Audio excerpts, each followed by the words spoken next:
I mean, I think Nancy Pelosi gets a lot of heat for this because she tends to outperform the S&P 500. I wonder why. How could that happen? So several lawmakers made large profits after trading financial services stocks before major banks began to fold. Wow, Nancy Pelosi is an investing genius. Who knew? I think we've all known about this for years now. I'm sure that she's not the only one in Congress who has this the lucky touch. Gosh, what could it be? The lucky touch with investments. Is it insider trading? Is it access to inside information, before it becomes public? Could that have anything to do with it? I don't know. I don't want to make any allegations, but it sounds like a pretty reasonable assumption. And Ana Kasparian, of course, is not in favor of that. I can't blame her at all. Again, I don't think it's a partisan issue. I think it's quite clear that, not just in the United States, also in Europe, where I live, that the political class are hopelessly corrupt, basically. Certainly in the United States, I would say it's more blatant. Lobbyists, corporations can literally buy influence. It's called lobbying. Of course, lobbying exists in Europe too. It exists in the European Union. There are lobbyists. Now, whether they have the kind of influence that they do in America, I don't know. America, as in all things, is fairly extreme. It's extreme in good ways, extreme in bad ways. It's like extreme in all directions. So, in my opinion, that kind of influence peddling is much more advanced in the United States. But let's get into this here. I think she's gonna comment on Dan Crenshaw, who has been asked about insider trading recently. Would you vote for a ban on Congress members trading stocks? This is one of those stupid things that I've been dragged through the mud on because Jesse Waters had basically insinuated that I was insider trading. Would I vote for? Yeah, sure. Who cares? Who cares? Like it doesn't matter to me because I don't have any money to put in the stock market.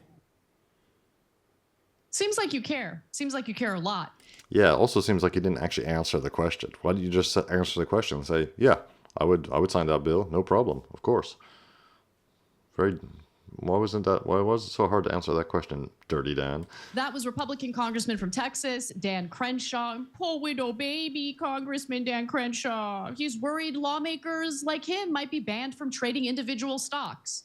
Now, if you're hoping that such legislation passes, please don't hold your breath. But it doesn't matter. The mere mention of such legislation really did set Congressman Crenshaw off. So look, let me explain. Back in July, there was this bipartisan group of senators who had proposed legislation that would ban stock trading, individual stock trading among lawmakers, their spouses, and their dependent children. I mean, the idea of like a minor, doing day trading or trading individual stocks, like amazes me, but I'm sure it happens. That's kind of funny, actually. Yeah, banning trading by dependent children. Nice. But not adult children who are independent? Now, it was called the Ethics Act, or Ending Trading and Holdings in Congressional Stocks. And so the Democratic co-sponsors for this bill included senators like Jeff Merkley, Gary Peters, and Jon Ossoff. On the Republican side, you have Josh Hawley, who has really taken the mantle of economic populism on the right specifically. And so when NPR asked about the bill, Senator Merkley said the following, quote, "If you want to serve in Congress, don't come here to serve your portfolio. Come here to serve the people." And that's absolutely right. Now, here's why it's an issue when people are trading individual stocks in Congress. Remember, these are people who make decisions about regulations. And if they are heavily invested in an industry or in a company that could see their profits impacted through the regulations that Congress is considering, it's less likely that that Congress member is going to support the regulations or the policy. There's also the issue of insider trading, because remember, members of Congress have all sorts of closed-door briefings where information that we are not privy to is shared with them. And so with that information, they could very easily trade individual stocks knowing that, the value of the shares for one company might go up or down. And so Merkley also said that the public is absolutely united in saying stock trading is wrong, Merkley said, pointing to a University of Maryland poll indicating 85% of the public backed banning trading by members of Congress. So I want to be specific because the legislation wasn't about, oh, you're not allowed to invest in the stock market at all. It's just that, hey, trading individual stocks, like stocks belonging to a specific company or companies, that's the issue here. So, maybe a mutual fund, maybe an ETF, that's fine. But we really do want to stop the practice of trading individual stocks in Congress. So in 2012, the so-called Stock Act was implemented, which basically requires lawmakers and their spouses to just simply disclose when they trade individual stocks over $1,000 within 45 days. And it's not about banning members of Congress from engaging in any corruption or conflicts of interest. It's not about that. It was simply about being more transparent with the American people in regard to what these politicians are actually financially invested in.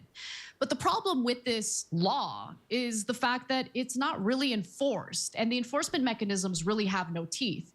So even though this was a law that was passed and implemented in 2012, we have seen the stock portfolios of members of Congress really explode. I mean, I think Nancy Pelosi gets a lot of heat for this because she tends to outperform the S&P 500. Gee, I wonder why. How could that happen? So several lawmakers made large profits after trading financial services stocks before major banks began to fold. Those trades raised questions about whether they were profiting from information they learn on congressional committees. I am going to go ahead and speculate that, yeah, it seems like that's been happening. In fact, there was a big story during the coronavirus pandemic where senators who had a closed door briefing on the severity of coronavirus immediately went and started buying stock for things like Zoom, video conferencing companies, things like that. And they did this before the general public was made aware of how severe the pandemic was going to be. They did this before the lockdowns and the shutdowns happened. Ooh, I hadn't heard about that. Yeah, buying stock in things like Zoom before the public knew about the severity of the lockdowns due to the coronavirus. Yeah, that's pretty clever. That's clever that's a clever use of that information for sure. Very impressive, very impressive. And something, yeah, I agree, shouldn't be allowed. I personally think that members of Congress, members of a national parliament, national level politicians, yeah, they should be completely transparent. They should be, like somebody said, they should be like NASCAR drivers. All their funders, all their sponsors should be just listed on the clothes they wear. That would be beautiful if they just had to wear that on their body at all times. So, I mean, I'm not an idiot, right? That looks super fishy, that looks suspicious. And so I think that instance is what really turned people on to the fact that there's more corruption going on in Congress than we previously thought, that these conflicts of interest run deep. And so Senator Merkley says the fact that members of Congress do better than a generalized portfolio suggests that there's privileged information that folks hear about. May not be inside information, maybe it's early information, maybe it's an insight that comes from working on a sector through your committee work, or so on and so forth. But that's an issue. And I'm going to go ahead and agree with him. So, with all of that in mind, I think we should now jump to the rest of what Republican Congressman Dan Crenshaw was saying during this interview on the Free Press. Let's take a look. Would you vote for a ban on Congress members trading stocks? Yeah, I mean, this is like number 1,000 on my priority list of things to care about. This is one of those stupid things that I've been dragged through the mud on. You know how much money I've ever had in the stock market? About $20,000. And yet I've been dragged through the mud on this as if there's some insider trading. I had to send a letter to Fox News, a threatening letter from my lawyers, threatening them with defamation because Jesse Waters had basically insinuated that I was insider trading. Of course, it's not true. You'd be more surprised how much little information we have. How much little information you have? Like, they have closed door briefings and committee meetings where they share information all the time. I mean, at least when they do show up to work. Oh, nice little dig there by Ana Kasparian. Yeah, of course they have insider information, or they have early information, or they are privy to information which can be used, can then be leveraged to buy stocks. Which, like Zoom, when you know that there's a good chance that a lot more people are going to be using a service like Zoom. Obviously, I mean, the whole stock market, it's kind of like complaining about a casino. The house always wins, the house always has an advantage. It's a bit like that because, of course, that is the stock market, just in a nutshell. The whole thing, you can rail against insider trading or inside information or unfair access to information, but that's what Wall Street runs on, for God's sake. Everybody's trying to get an edge by getting information that other people do not have. That's the whole point of it. So, that's a whole nother issue, whether there should be some sort of massive, maybe we should just get rid of stock trading. That would be interesting. Maybe we should just get rid of Wall Street. I don't know about that, but certainly get rid of the financialization of the U.S. economy, because it just adds zero. It might add a lot. It might make the GDP bigger, but it adds zero real value. Absolutely zero real value in the real world to American society, to Western society. So that's my little rant on that. Let me know what you think of what I had to say or what Ana Kasparian says in this video. And if you have a comment, please do leave a comment. I've been reading all the comments recently and replying to quite a few. I really do appreciate the engagement, as they say, the conversation.